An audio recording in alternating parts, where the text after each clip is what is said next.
Hello and welcome. This is a drink called How I Make Carbonated Coffee, Low Sodium, Professor Edition.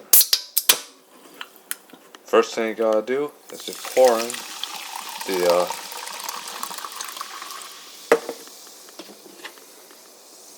carbonated water, and then you pour in the coffee, and after that, and do the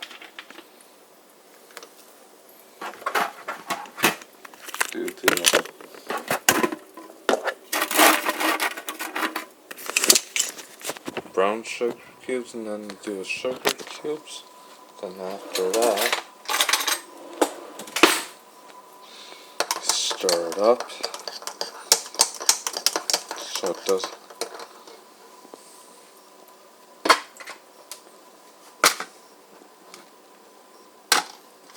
so it doesn't get all gritty. And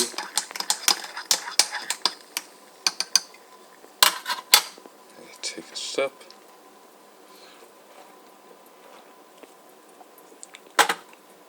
Awesome. And here is your sweet carbonated coffee, low sodium Professor Edition.